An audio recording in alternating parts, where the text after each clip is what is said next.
바이오 항공유는 2070년까지 전체 항공유 중 70%를 차지할 것이라는 예상이 나올 정도로 탄소 절감과 온실가스 저감의 대안으로 떠오르고 있는데요. 네, 국내 연구진이 농업 폐기물인 옥수수의 속대를 활용해서 친환경 항공기 연료를 만드는 기술을 개발했다고 합니다.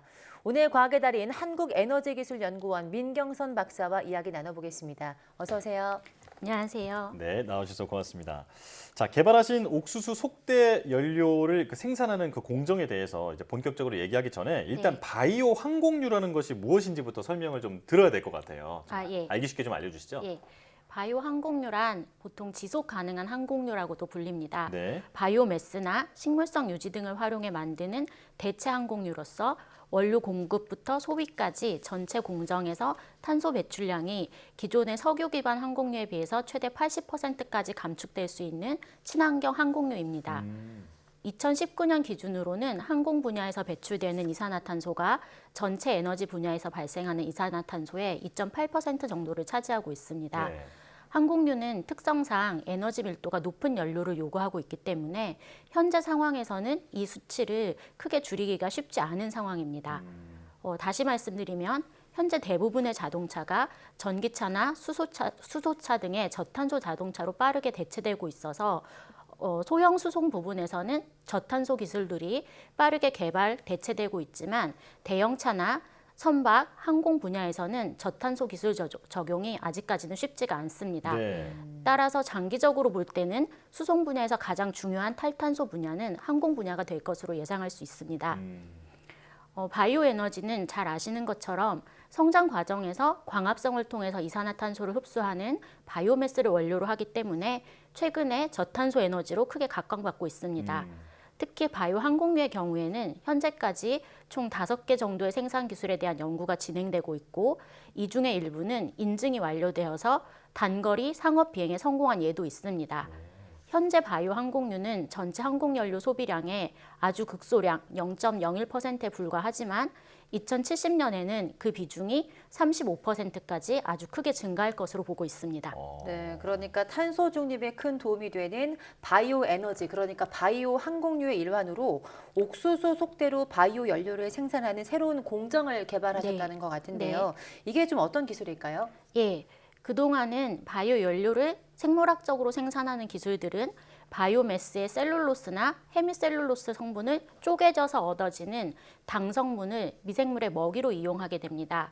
이렇게 당 성분을 이용해서 미생물 발효를 통해 바이오 에탄올과 같은 당 기반의 어떤 바이오 연료를 생산하는 기술이었습니다. 그렇기 때문에 바이오매스에서 당을 얻는 과정이 굉장히 중요한 스텝이라고 말씀드릴 수가 있는데 네. 이 과정에서 당 이외에 어쩔 수 없이 얻어지는 부산물들이 일부 있습니다. 이러한 부산물들은 주로 당 성분이 조금 더 산화되는 과정에서 생기게 되는데요. 저는 이러한 부산물의 최종 산화물 형태인 레블린산을 부산물로 생각하지 않고 새로운 원료가 될 수 있다는 관점으로 접근해서 기존 당 기반의 바이오 연료와 차별성 있는 기술을 개발했습니다. 좀 더 구체적으로 설명을 드리자면 레블린산을 수소화해서 자연계에 존재하지 않는 생촉매 활성을 효소 계량을 통해 확보하여 항공유 중간 물질을 먼저 생산한 이후에 이를 바탕으로 항공유를 만드는 기존에 제시된 방법과 다른 새로운 바이오 항공유를 생산하는 경로를 개발했습니다. 그러니까 기존에는 부산물에 불과했던 이 레블린산이라는 것을 이제 네. 원료로 바꿀 수 있는, 예. 원료로 사용할 수 있는 그런 공정을 개발하셨다는 건데요. 자, 그 생산 공정 좀 자세히 설명해 주시죠. 예, 앞서 말씀드린 것처럼 레블린산은 바이오매스율의 당 성분의 최종 산화물 형태이기 때문에 농업 폐기물인 옥수수 속대를 산촉매, 제 연구의 경우에서는 묽은 황산에 해당하는데요. 고온의 산촉매 반응으로 당 성분을 완전히 산화시켜서 부산물 없이 레블린산을 생산하는 데 성공을 했고 통계학적 접근 방식으로 반응 온도, 반응 시간, 산촉매 농도 등을 최적화했습니다. 기존에는 레블린산을 생산하는 데 원료가 되는 바이오매스로 꼬시래기나 미세조류 등의 리그닌 성분이 거의 없는 해조류를 많이 사용해 왔었습니다. 본 연구에서는 리그닌, 여기서 리그닌은 대표적인 분해가 잘 안 되는 물질로 단단한 식물일수록 리그닌 성분이 많다고 직관적으로 이해하시면 됩니다. 네. 리그닌이 포함된 옥수수 속대와 같이 비교적 단단한 농업 폐기물도 레블린산을 거쳐서 항공유 전구체로 고부가할 수 있었다는 점에서 의미가 크다고 말씀드릴 수 있습니다. 네, 그러니까 이 레블린산 생산 공정을 좀 최적화한 기술이다 이렇게 볼 수 있을 것 네. 같은데요. 말씀하신 그 레블린산이 그 자체로는 항공유로 좀 사용될 수 없는 걸까요? 예. 보통 항공유는 에너지 밀도가 높아야 되기 때문에 탄소수가 많고 산소가 없는 형태의 탄화수소입니다. 레블린산의 경우는 탄소수가 5개로 비교적 작고 산소 또한 포함하고 있어서 그 자체로 항공유로 쓰기에는 어렵습니다. 그렇다면 네. 그걸 이제 최종 연료로 만들기 위해서는 어떤 추가적인 공정이 필요한 건데 예. 이제 그 공정이 어떤 거죠? 예. 레블린산을 이제 항공유로 전환하기 위해서는 탄소수를 적어도 9개 이상까지 적당하게 이제 늘려줘야 되고요. 네. 더불어서 레블린산에 포함되어 있는 산소도 없애주어야 합니다. 예. 이러한 과정을 촉매를 이용해서 탄소를 없애고 중합, 탄소수를 늘려주는 과정을 거쳐야 최종적으로 항공유를 생산할 수 있는데 이러한 공정에 사용되는 촉매들은 이미 다양하게 보고가 되어 있습니다. 네, 그러니까 레블린산을 연료로 사용하기 위해서 공정이 좀 중간에 많이 있는데요. 예. 이런 공정 과정에서 우리가 탄소 중립을 향하고 있는데 탄소 발생 우려는 없을까요? 물론 공정 과정에서 이산화탄소는 발생할 여지가 있습니다. 하지만 앞서 말씀드린 대로 옥수수 속대 그 자체가 성장 과정에서 광합성을 통해서 이산화탄소를 흡수하기 때문에 탄소 중립형 원료로 간주하는 게 일반적이고요. 네. 따라서 앞으로 전체 공정에 대한 최적화 및 온실가스 감축 효과에 대해서 에너지를 얻는 전체 과정 중에 실제 발생하는 이산화탄소량을 계산하는 전주기 평가를 통해서 공정 과정에서 이산화탄소 발생을 최소화할 수 있다면 온실가스 배출 측면에서는 넷제로나 혹은 네거티브 방출 공정 개발까지 기대할 수가 있겠습니다. 네, 예. 그러니까 옥수수 속대 자체가 사실 애초에 자랄 때 탄소를 흡수하기 네. 때문에 그 부분에서 일단은 이 저탄소 효과가 있다라는 예, 말씀이신 맞습니다. 거죠.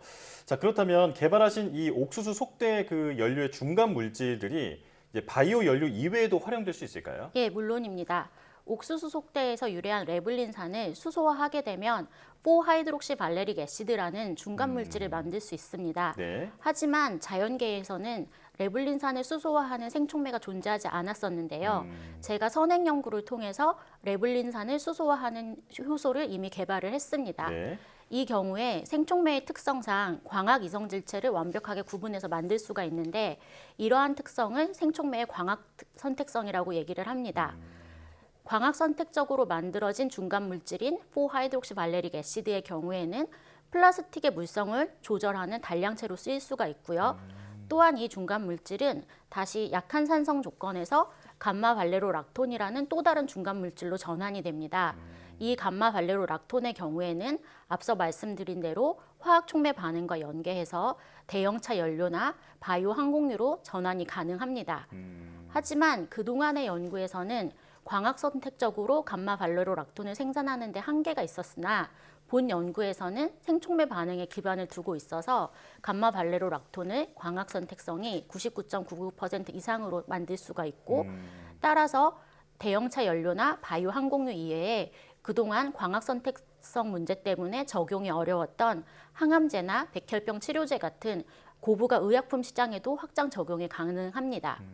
항암제나 백혈병 치료제는 연료랑 다르게 소비량이 많지 않기 때문에 원료가 되는 물질의 아주 일부분만 의약품으로 활용하게 되더라도 전체 공정의 경제성을 아주 크게 높일 수 있을 것으로 예상하고 있습니다. 네, 그러니까 레블린산을 이용한 이번 연료 공정이 바이오 항공유뿐 아니라 다양한 부분에 활용될 수 있다는 말씀이신 것 같은데요. 예.